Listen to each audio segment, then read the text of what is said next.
Now we are at the Cancun Messi, the exhibition area for the Cancun climate change negotiations. Today we are honored to have Mr. Khor with us. He's an expert in climate change and he's also an economist, and he has done a great deal of research over how we could really tackle the climate change issue. So now we have a few questions. The first question is, now we are in the halfway of negotiations. How would you characterize the progress or some developments? How would you summarize the developments? I think we are at a crossroads, a very important crossroads now, halfway mark. The main issue that has come up is whether the developed countries will accept their responsibility to cut their emissions in a legally binding manner through the Kyoto Protocol. The Kyoto Protocol's first period expires in 2012 and the second period begins in 2013.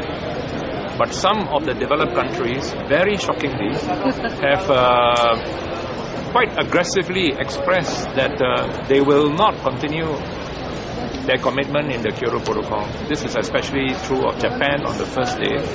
And this has shocked the developing countries, because if the rich countries are not going to keep up to their commitments, then what else is there to negotiate? This has cast a very big hindrance to the progress of the negotiations. And I've heard from many of the negotiators of the developing countries that they are so disheartened. How can they persuade their political leaders that we should take all these environmental measures that may have an economic cost, if the leaders of the developed countries, who are supposed to be the ones who take the lead, themselves are falling back on their commitment? So I think at this moment we are in a very crisis situation. Many countries are probably persuading Japan to withdraw their strong message that under no conditions will they go into a second period of Kyoto Protocol. And if this problem is not resolved, we are going to see a lot of difficulty in the second week. Well, Japan has argued that Kyoto Protocol only covers 20% of the emissions in the world. So Japan has said that it has done a fair share, and so now it's up to the emerging economies and also the United States to take up their share. Of course, there is three parts to this solution. The first part is those in the Kyoto Protocol, the rich countries there, including Japan, commit to continue the Kyoto Protocol. The second is the United States will make a similar commitment inside the convention through another instrument. And the third part is that based on these two, the developing countries, including China, have agreed to commit to do much more in mitigation, and they will also be helped by finance and technology. So we do expect developing countries to also contribute. And many developing countries have come up with their announcements by their prime minister. Like in China, you have made announcements on three targets that the world is now eagerly looking to, and all these actions are also being pledged by the developing countries. But the whole jigsaw puzzle has to be there. The developing countries have to continue to agree they will do their part, which I think they have. The Kyoto Protocol parties of the rich countries have to say that they will remain there and they will do what they can. And they have to do what the science requires. And the United States also has to commit. Now, if the United States and the Kyoto parties in the developed countries do not want to legally bind anymore, but they want to have a voluntary system in which each country will just say what it can do, but this is not reference according to what is required by the science, then the international regime to regulate emissions is going to dismantle. It's going to be dismantled. And this will be a very big tragedy.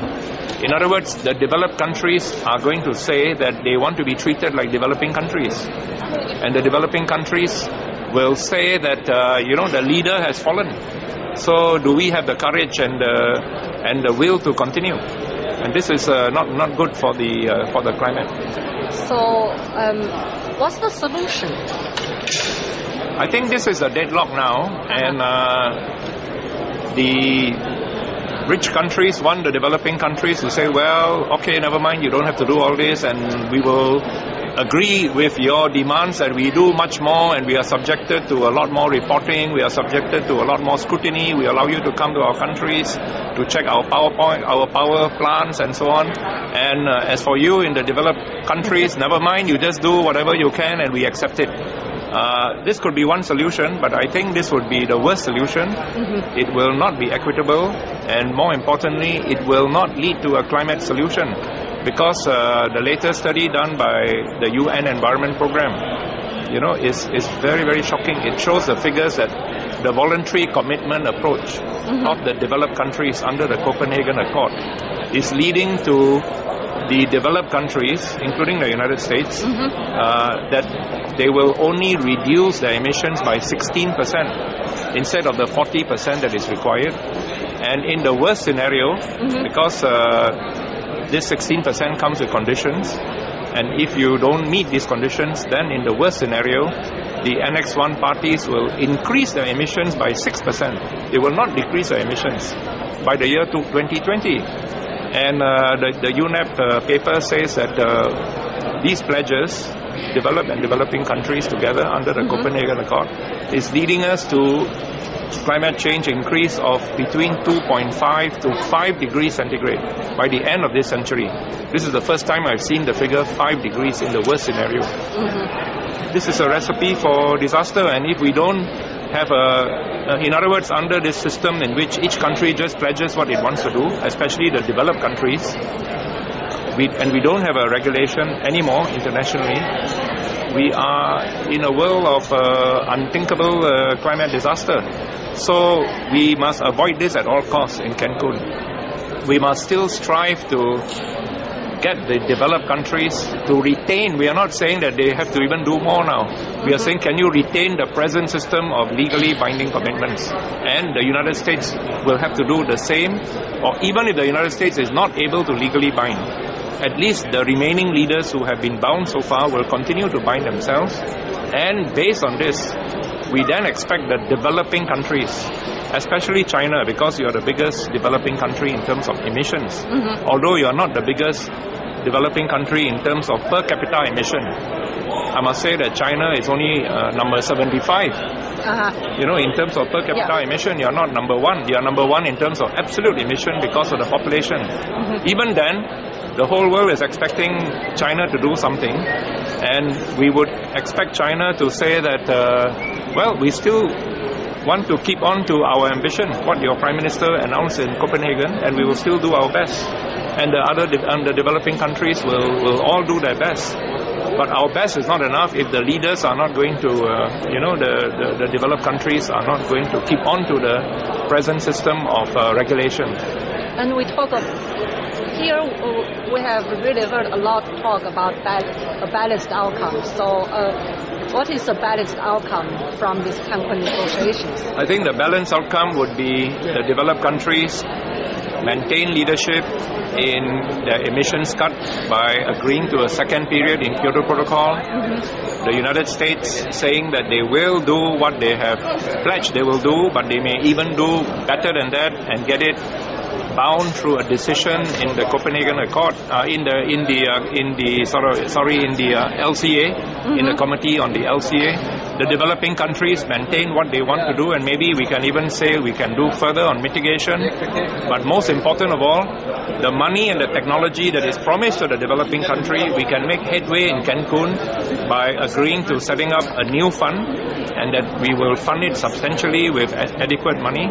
And secondly, that concrete measures are taken for technology transfer to developing countries. And finally, for those countries that are suffering and will suffer from the adverse effects of climate change, like Pakistan had flooding recently, China, you have suffered from landslides.